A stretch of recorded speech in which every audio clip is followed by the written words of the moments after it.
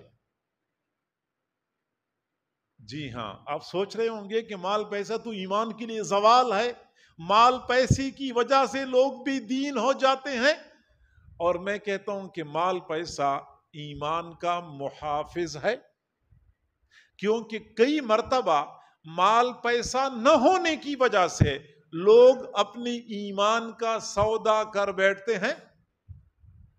خواتین، بہنیں، بیٹیاں اپنی عزت کا سودا کر بیٹھتی ہیں۔ مال پیسے کی خاطر بندہ کسی بھی انتہائی قدم اٹھانے کے لیے تیار ہو جاتا ہے۔ قاد الفقر ان یکون کفرا، حضور نے فرمایا فقر بندے کو کفر تک پہنچا دیتا ہے، تنگ دستی بندے کو کفر تک پہنچا دیتی ہے۔ حضرت سفیان ثوری رحمہ اللہ نے فرمایا کہ المال فی ھذا الزمن سلاح المؤمن، آج کے زمانے میں مال پیسہ ایک مومن کے لیے اسلحہ ہے، اور اس کے ذریعے بندہ اپنا ایمان بچاتا ہے۔ کتنے لوگ ایسے ہوتے ہیں بیچارے دنیا سے چلے جاتے ہیں اس حال میں کہ ان کے کندھوں پہ لاکھوں نہیں کروڑوں روپیہ قرضے کا بوجھ ہوتا ہے، اس حال میں وہ دنیا سے چلے جاتے ہیں، پتہ نہیں ان بیچاروں کا آگے کیا بنتا ہوگا۔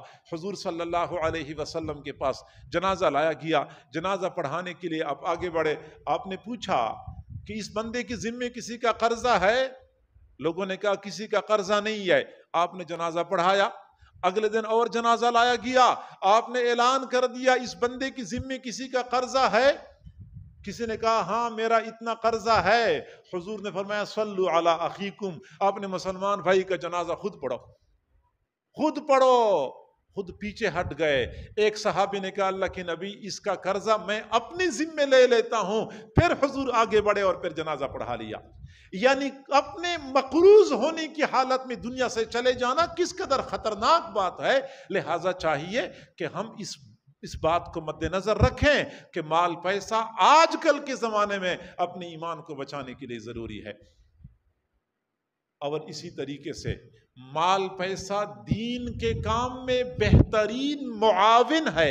حضور صلی اللہ علیہ وسلم نے فرمایا ان هذه الاموال خضرة حلوة فمن اخذها بحقه فنعم المعونة هي۔ یہ اموال یہ ظاہر میں بڑے سرسبز، بڑے خوشنما ہوتے ہیں، لیکن جو بندہ اس کو ٹھیک طریقے سے حاصل کر لیتا ہے تو یہ بندے کے لیے بہترین معاون ہے۔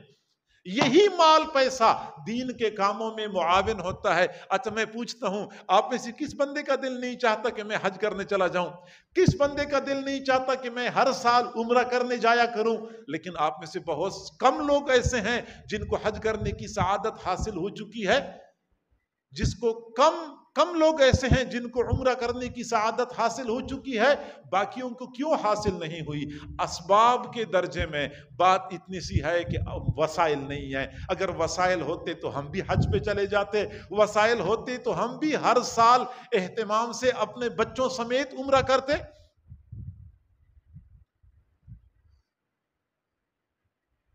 دین کے کاموں میں بہترین معاون کئی مرتبہ جی چاہتا ہے کہ مدرسے میں پیسہ خرچ کروں، مسجد میں پیسہ خرچ کروں، غریبوں کے ساتھ تعاون کروں، اپنے عزیز و اقارب میں فلاں کی طبیعت کوئی بیمار ہے، کوئی مسکین ہے، کوئی محتاج ہے، اس کے ساتھ تعاون کروں، لیکن خود اپنا ہاتھ تنگ ہوتا ہے، بندہ تعاون نہیں کر سکتا، دل میں حسرت ہوتی ہے، تو پھر ایسی صورت میں بندہ چاہتا ہے کہ کاش میرے پاس اتنا مال ہوتا کہ میں اپنے پڑوس میں وہ بیوہ خاتون بیچاری جس کو کینسر کی بیماری ہے میں اس کا علاج اپنے ذمہ لے لیتا۔ اس وقت پھر بندے کا دل چاہتا ہے۔ اور یہ مال کیا چیز ہے؟ قرآن پاک میں اللہ رب العزت نے اس کے لیے خیر کا لفظ بولا ہے، ایک اور جگہ پہ اللہ نے اس کے لیے فضل کا لفظ بولا ہے کہ یہ میرا فضل ہے، یہ خیر ہے۔ حضرت عثمان غنی رضی اللہ تعالیٰ عنہ مال خرچ کرتے تھے، اور ایسا خرچ کرتے تھے کہ غزوہ تبوک کے موقع پہ حضور صلی اللہ علیہ وسلم نے ایک نشست میں حضرت عثمان غنی کے بارے میں 7 مرتبہ فرمایا عثمان فی الجنہ، عثمان فی الجنہ، عثمان فی الجنہ، عثمان فی الجنہ۔ آخر کیا وجہ تھی؟ سیدنا صدیق اکبر سے تو ان کا مرتبہ بلند نہیں تھا، حضرت عمر سے تو مرتبہ بلند نہیں تھا، پھر یہ 7 مرتبہ ایک نشست میں جنتی جنتی کی بشارت کیوں دی جا رہی تھی؟ مال پیسہ تھا، اور مال پیسہ دین پہ خرچ کرنے کا جذبہ تھا۔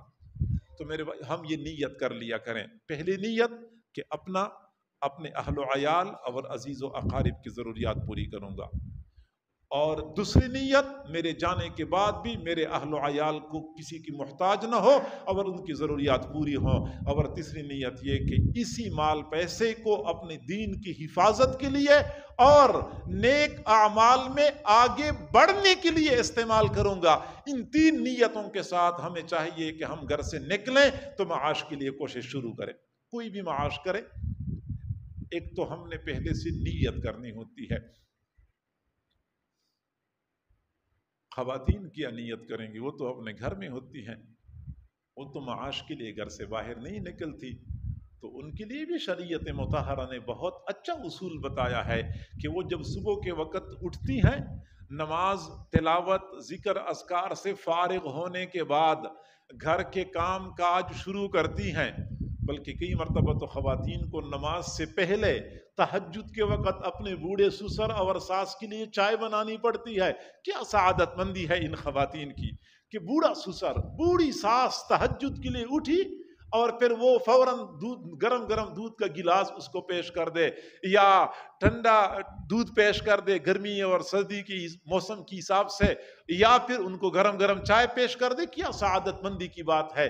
بہرحال خواتین جب بھی صبح کے وقت سے گھر کے کام کاج شروع کرتی ہیں، خواہ وہ کھانا پکانے کے کام ہیں یا وہ صفائی ستھرائی کے کام ہیں، تو اس سے پہلے نیت کر لیا کرے کہ یہ اپنے گھر کے مردوں کی خدمت، اپنے خاوند، اپنے سرتاج کی خدمت، اپنی اولاد کی خدمت، بوڑھی ساس اور بوڑھے سسر کی خدمت، یا میرے والدین کی خدمت، اس خدمت کے جذبے سے وہ اپنا کام شروع کرے تو یقیناً صبح سے لے کے شام تک کا بھاگنا دوڑنا بہترین عبادت میں شمار ہو جائے گا۔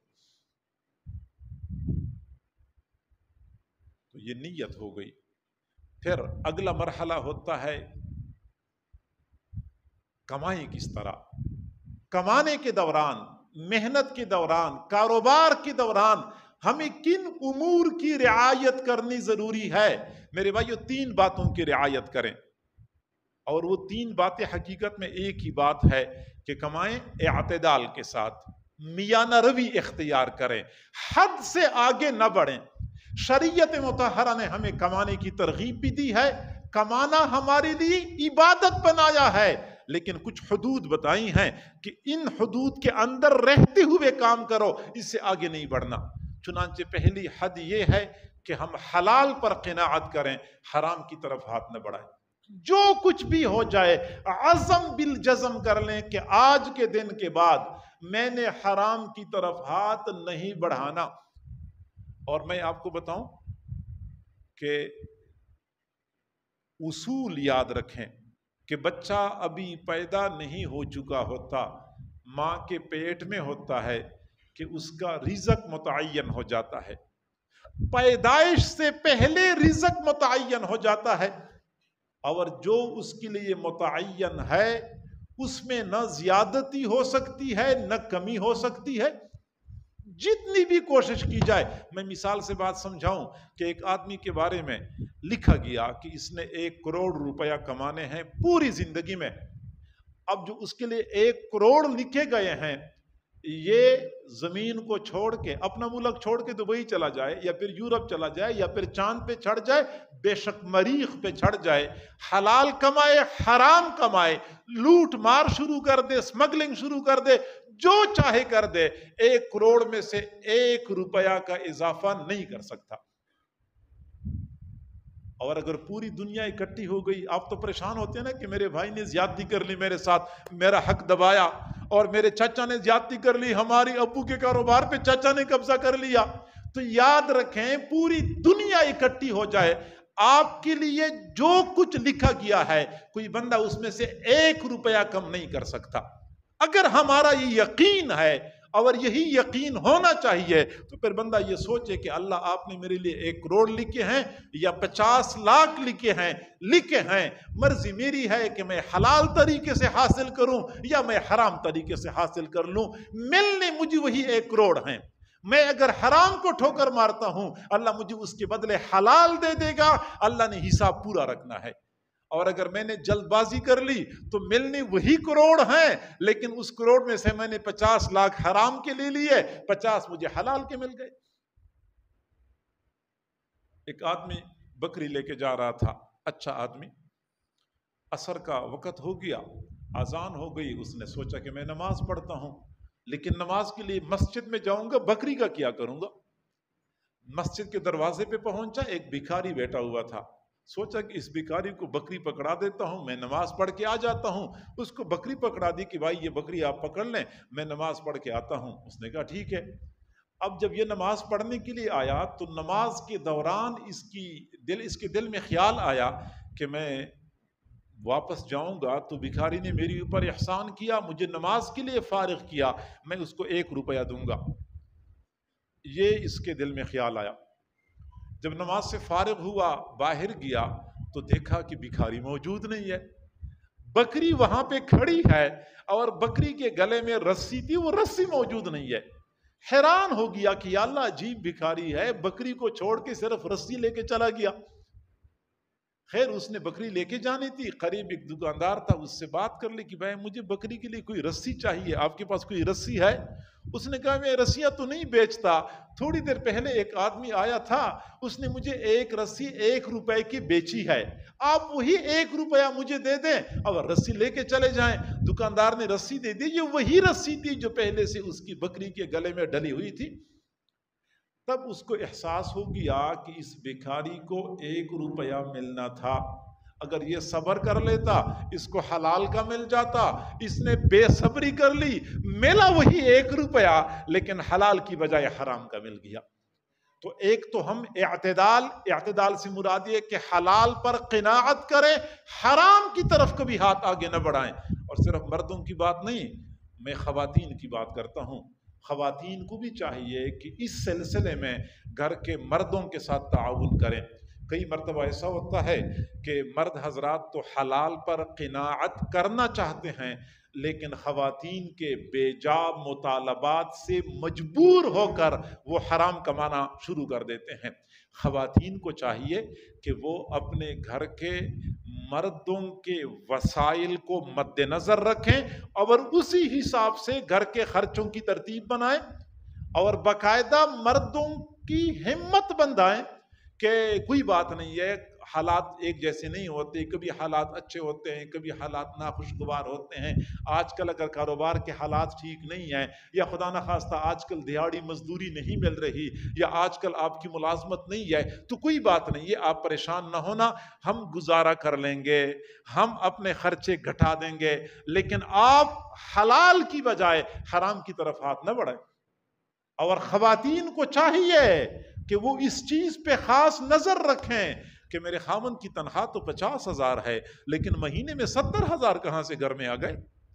لگتا یہ ہے کہ میرا خاوند تنخواہ کی بجائے تنخواہ کے ساتھ ساتھ آگے رشوت کا کام بھی شروع کر چکا ہے، اس چیز پہ خاص طور پہ نظر رکھے۔ اب ہوتا یہ ہے کہ خواتین کو اس سے کوئی غرض نہیں ہے کہ میرے خاوند بیچارے کا کاروبار کیسے ہے اور اس کی تنخواہ کتنی ہے۔ خواتین نے ہمیشہ کے لیے پڑوس کی خواتین کے زیور پہ، ان کے لباس پہ نظر جمانی ہوتی ہے کہ مجھے بھی اس طرح کا سوٹ چاہیے، مجھے بھی ویسی انگوٹھی چاہیے، ہمارے گھر میں بھی ویسی فرنیچر آنا چاہیے۔ تو ظاہری بات ہے کہ مرد حضرات کب تک اس کا مقابلہ کریں گے، آخر کار ہمت ہار بیٹھتے ہیں اور حرام کی طرف ہاتھ بڑھاتے ہیں۔ یہ بہت بدقسمتی والی بات ہے۔ تو میں عرض کروں کہ مرد حضرات قناعت کا مظاہرہ کریں، جتنا حلال طریقے سے کماتے ہیں اتنا کمائیں، حرام کی طرف ہاتھ نہ بڑھائیں۔ کئی مرتبہ ایسا ہوتا ہے کہ لوگوں کا کاروبار اتنا ہوتا ہے کہ آسانی سے گزر بسر ہو رہی ہوتی ہے، ضروریات اچھے طریقے سے پوری ہو رہی ہوتی ہیں، لیکن کاروبار کو بڑھانے کا شوق ہوتا ہے اور کاروبار کو بڑھانے کے شوق میں